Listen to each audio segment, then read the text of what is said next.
Today I'm going to teach you how to tailor your pants because your mom probably didn't.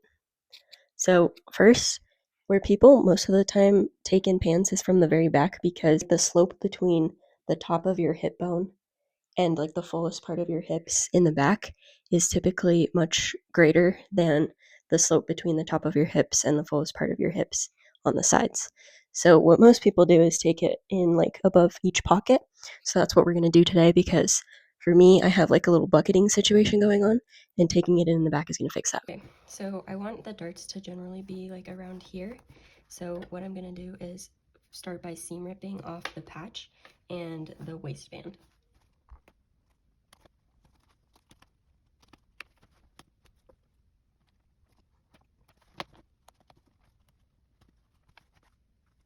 I've just seam ripped the waistband and seam ripped the top of the waistband as well so that this can be opened flat like that.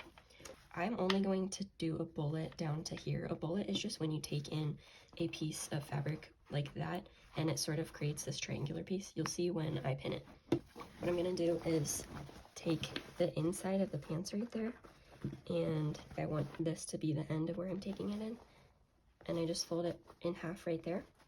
Make sure that the two ends of the fabric right here meet flush with each other, and then you're just going to pin it. I'm going to take in like 1/4 of an inch because that will take in about 1/2 inch total on this side. So I'm going to take it in so that it's 1/4 of an inch at the top, and I want it to taper down to a point right there. So basically I'm going to sew a tiny little triangle from here to here.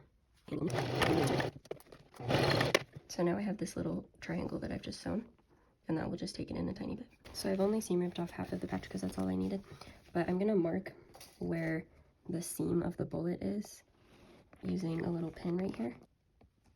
So I'm going to go ahead and open up the waistband, and I'm just using that pin as like a point of reference for where it needs to be sewn. Okay, I went ahead and pinned the rest of the waistband where I want, so I'm just going to basically do a 1/4 inch seam allowance down this whole strip.